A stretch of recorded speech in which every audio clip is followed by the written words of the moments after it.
Back answer की मिला लीजिए। गांधीयन एजुकेशन का जो आपका एग्जाम होता है LNMU semester 1, Gandhian and education जो बच्चे लिए आंसर की मिलाइए फटाफट से। चलिए पहला है, वर्धा समिति के अध्यक्ष कौन थे? राइट आंसर होगा सी, जाकिर हुसैन। 2 का राइट आंसर सी होगा। मिलाते चलो। शिक्षा शास्त्री के रूप से गांधी जी थे, राइट आंसर यहाँ पर होगा डी, उपयुक्त सभी। क्या होगा? उपयुक्त सभी। और आगे बढ़ने से पहले लाइक कर देना, सारे बच्चे लाइक कर दीजिएगा प्लीज, मेहनत लगता है सर। और चैनल पर नए हो तो सब्सक्राइब कर दीजिएगा, क्योंकि सर आप ही नहीं करेंगे, आप ही लोग पढ़ते हैं और आप ही लोग सब्सक्राइब नहीं करेंगे तो सर कौन करेगा? बाहर से तो कोई आके करेगा नहीं। तो सर सब्सक्राइब जरूर कर लीजिएगा, सपोर्ट कीजिए, अदरवाइज चैनल तो सब क्या हो जाएगा, बंद हो जाएगा फिर अगर आप लोग सपोर्ट नहीं करेंगे। तो लाइक कीजिए और सब्सक्राइब कीजिए, आप ही लोग का चैनल है सर, समझे क्या? चलिए, तीसरा का डी बना लीजिए। चौथा का है शिक्षा का मुख्य उद्देश्य, बी होगा सामाजिक नागरिक का विकास। और पांचवा का राइट आंसर होगा गांधी जी ने बुनियाद कब खड़ा की थी, विकसित की थी 1937 में। उसके बाद सिक्स का बी हो जाएगा right answer Mahatma Gandhi. Seven का होगा बी श्रम की गरिमा। एट का राइट आंसर गांधी जी को महात्मा किसने कहा? टैगोर ने कहा, डी होगा एट का डी। नाइन का राइट आंसर डी होगा यंग इंडिया, नाइन का डी होगा। 10 गांधी जी के अनुसार मौजूदा शिक्षा प्रणाली की सबसे बड़ी त्रासदी है ए। 11 का राइट आंसर ये गुजरात होगा। 12 अंतरराष्ट्रीय जो अंतरराष्ट्रीय अहिंसा दिवस 2 अक्टूबर, 12 को 2। 13 का राइट आंसर संवत्ति सूची में।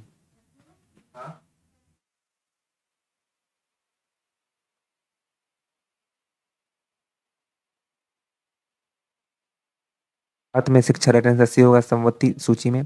14 का राइट आंसर होगा 2 अक्टूबर 2014। 15 संविधान में किस आयु तक निःशुल्क एवं अनिवार्य शिक्षा का प्रावधान किया था? राइट आंसर ए होगा 14 वर्ष। संयुक्त राष्ट्र ने 2 अक्टूबर को घोषित किया था, राइट आंसर ए होगा अंतर्राष्ट्रीय अहिंसा दिवस। फटाफट से मिलाते चलो, आप लोग बताइएगा कमेंट में कितना आपका सही हुआ। सारे बच्चे बताएंगे बिना किसी हिचकिचाहट के, बेहिचक बताइए, शर्म नहीं आना राजा। इस प्रकार की शिक्षा अच्छे आचरण से संबंधित है, राइट आंसर ये होगा नैतिकता। 18 राष्ट्रीय शिक्षा नीति अस्तित्व में आई, राइट आंसर बी होगा 2020। गांधी के शैक्षणिक दर्शन का नाम क्या? राइट आंसर सी होगा नई तालीम, जिसको बुनियादी शिक्षा कहते हैं। गांधी जी ने स्कूलों में निम्नलिखित में से किस शिल्प पर जोर दिया? राइट आंसर बी होगा कताई और बुनाई। फटाफट से मिलाते रहिए बिना बेहिचक, आप बताइएगा कितना सही हुआ, 50 सही हुआ, 45 सही हुआ, 60 हुआ, 70 में 70 सही हुआ, बताइएगा जरूर राजा। गांधी जी की नई तालीम सर्वप्रथम लागू की गई, राइट आंसर बी होगा वर्धा। नई तालीम किस आयु वर्ग की वकालत करता है? राइट आंसर 7 से 14 वर्ष। भारत में अंग्रेजी शिक्षा का गांधी जी दृष्टिकोण सी होगा, राइट आंसर 23 का सी। गांधी जी ने जोड़ दिया 23 का 24 का बी। ओके, जोड़ दिया था मातृभाषा काम आधारित शिक्षा, ओके काम आधारित, बी नहीं होगा। क्या है? क्या होगा सर? सी हो जाएगा, 24 का सी होगा। मिला लो फटाफट से, 24 का सी, 24 का सी। गांधी जी शिक्षा की अवधारणा में जोड़ दिया था, राइट आंसर वो शिल्प केंद्रित शिक्षा, ठीक है। 26 गांधी जी की कौन सी पुस्तक शिक्षा पर उनके विचारों को रेखांकित करती है? राइट आंसर यहाँ पर होगा सत्य के साथ मेरे प्रयोग, ठीक है। और रेखांकित करती है। और एक चीज बता देता है आपको, हो सकता है मेरा कुछ गलती हो सके, कुछ वेरिएंस हो सके, आप लोग बताइएगा बेहिचक कमेंट में, जो गलती होगा तो आप लोग बता सकते हैं, ठीक है, सुधार करेंगे। चलिए सर, ऐसे तो सब कुछ सही बताया है। नई तालीम का मुख्य उद्देश्य क्या है? कार्य एवं ज्ञान को एकत्रित करना। सच्ची शिक्षा का अर्थ क्या है? सी होगा, 28 का सी होगा। स्वच्छता के संदर्भ में ग्रामीण भारत में निम्नलिखित में से कौन सी थी? तो राइट आंसर होगा स्वच्छ पेयजल तक पहुंच की कमी। कौन सी चुनौती सबसे बड़ी थी? तो खुले में शौच, ये स्वच्छ पेयजल ही होगा, ठीक है। नहीं नहीं, उपयुक्त सभी होगा, ओके ओके, रुक जाइए। 29 का डी होगा, आराम से होगा, आराम से 29 का डी होगा। भारत में उच्च शिक्षा को कौन सा संस्था होगा? तो भाई यहाँ पर सी हो जाएगा, यूजीसी होगा, ठीक है। 2011 की जनगणना, इसका देखिए भारत में उच्च शिक्षा, हाँ यूजीसी होगा, ठीक है। 2011 की जनगणना के अनुसार भारत का साक्षरता दर क्या था? तो 2011 की जनगणना जो थी वहां पर सी होगा, सी। शिक्षा का वेदांत दर्शन जोड़ देता है, राइट आंसर होगा बी आत्मा साक्षात्कार। भारत में किसका जन्मदिन शिक्षक दिवस के रूप में मनाते हैं? सर्वपल्ली राधाकृष्णन। गांधी जी को माना था कि उस शिक्षा को निम्नलिखित लोगों के लिए सुलभ बनाया जाना चाहिए, आम आम जनता के लिए। गांधी जी का मानना था कि उच्च शिक्षा छात्रों को निम्नलिखित के लिए तैयारी होना चाहिए, तो मानवता की सेवा।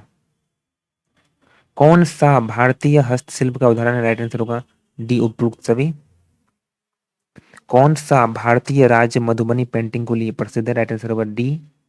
38 का राइट आंसर होगा बी 39 का राइट आंसर होगा बी, ईमानदारी और ईमानदारी। 40 का right answer C, Mahatma Gandhi होगा। फटाफट से मिलाते जाओ, कमेंट बताना कितना सही हुआ। कथकली संबंधित right answer B, Kathakali Kerala. Konark का सूर्य मंदिर समर्पित है सूर्य देवता के लिए, जय हो सूर्य देवता। खजुराहो मंदिर स्थित है मध्य प्रदेश में है। कुतुब मीनार कहाँ है, दिल्ली में कुतुब मीनार। एनईपी 2020 डिजिटल शिक्षा के लिए किस प्रौद्योगिक प्लेटफॉर्म का उपयोग बढ़ावा दिया था, राइट आंसर होगा स्वच्छ भारत अभियान। नहीं नहीं नहीं, दीक्षा होगा शायद, या फिर एनईपी जो था वो स्वच्छ भारत अभियान ही होगा। ठीक है, ठीक है, दीक्षा नहीं होगा सर, स्वच्छ भारत अभियान होगा। एनईपी 2020 की जगह एनईपी 1986 था पहले। एनईपी 2020 जोड़ देता है उपरोक्त दोनों में। इनमें से कौन सा जल जल जनित रोग है, हैजा, बी हो जाएगा राइट आंसर। ठीक है। वैश्विक सार्वजनिक स्वास्थ्य के लिए कौन सा संगठन है, तो ये हो जाएगा राइट आंसर, विश्व स्वास्थ्य संगठन। खराब स्वास्थ्य का लक्षण है, राइट आंसर हो जाएगा बी, बार बार बीमारी, ये बी हो जाएगा राइट आंसर।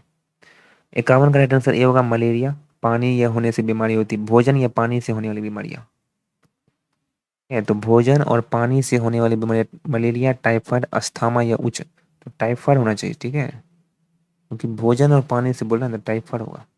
बी लगाइए, तो मलेरिया तो मच्छर से होगा, तो बी होगा, 51 का बी लगाइए। ठीक है। फाइबर की भूमिका क्या, राइट आंसर सी होगा, ऊर्जा प्रदान करना। व्यक्तिगत स्वच्छता का उदाहरण है, राइट आंसर नियमित रूप से नहाना, व्यक्तिगत स्वच्छता। व्यक्तिगत स्वच्छता, घर की सफाई, बर्तन धोना, खाना बनाना, नियमित रूप से नहाना और घर की सफाई करना व्यक्तिगत स्वच्छता का उदाहरण है। ठीक है, तो घर की सफाई लग रहा है मुझे, बाथिंग रेगुलरली, नहाने से सर पर्सनल हाइजीन, पर्सनल पूछ रहा है, व्यक्तिगत पूछ रहा है तो सी लगाइए। ठीक है, इसमें डाउट है बताइएगा 53 में क्या लगाए, सी या फिर डी। घर है ना, व्यक्तिगत स्वच्छता बोला तो सी लगेगा। चलिए, गांधी के ग्रामीण विकास दर्शन को प्राथमिक उद्देश्य क्या है, राइट आंसर होगा ये, बी होगा बिल्कुल श्योर, का सी हो जाएगा, मिला लो। 56 का राइट आंसर बी हो जाएगा, स्वदेशी परंपराएं, कहीं कोई दिक्कत नहीं है। कमेंट बताना कितना आपका सही हुआ। ठीक है, 57 का राइट आंसर बी होगा, ग्राम शिल्प। 58 का राइट आंसर होगा, टॉलस्टॉय। रुकिए, गांधी जी के वयस्क शिक्षा प्रयास किससे गहराई से प्रेरित थे, तो यही होगा, बी लगाइए ना, बी। रुकी रुकी रुकी रुकी रुकिए भाई, गहराई से प्रेरित थे तो भाई अपना मुझे लगता है ये होगा, ब्रिटिश शिक्षा प्रणाली। ठीक है, ब्रिट ए लगाएगा, ए लगाइए। 59, गांधी जी के अनुसार शिक्षक की भूमिका क्या थी, राइट आंसर होगा छात्रों को प्रेरित करना। चलिए, गांधी जी के अनुसार एक शिक्षक को पढ़ाना चाहिए, उदाहरण है ना, चाहिए उदाहरण एग्जाम्पल के साथ। लाते चलो, गांधी जी ने कहा कि एक शिक्षक को इनसे मुक्त होना चाहिए, तो सांसारिक प्रलोभन से मुक्त होना चाहिए। ये सामाजिक सेवा नहीं, सांसारिक प्रलोभन होगा। गांधी जी किस भाषा को भारत में राष्ट्रभाषा मानते थे, हिंदी होगा। ये इसका अंग्रेजी होगा, अंतर्राष्ट्रीय संचार को बढ़ावा दिया, अंग्रेजी। रुकिए रुकिए, गांधी जी ने अंतर्राष्ट्रीय संचार के लिए किस भाषा को बढ़ावा दिया, तो यहाँ अंग्रेजी लग रहा है, आप लोग क्या लग रहा है सर। देखिए, हिंदी होगा है ना, अंतर्राष्ट्रीय संचार बोल रहा है। Which language did Gandhi ji promote for international communication, इसमें क्या लगाए आप लोग बताइएगा जरूर। गांधी जी ने अंतर्राष्ट्रीय संचार के लिए किस किस भाषा को बढ़ावा दिया था, तो हिंदी लगाइए। ठीक है, इंग्लिश को तो नहीं देंगे सर, हिंदी लगाइए। संस्कृत पर गांधी जी का रुख रहा था कि इसे भारत की विरासत के भाग का अध्ययन किया जाना चाहिए। गांधी जी के विचारों के अनुसार प्राथमिक स्तर पर शिक्षा का माध्यम होना चाहिए मातृभाषा। और 66 का बी होगा, स्वच्छता। 67 का बी होगा, श्रम की गरिमा को समझेंगे। 68 का ए हो जाएगा राइट आंसर, मिलाते चलो।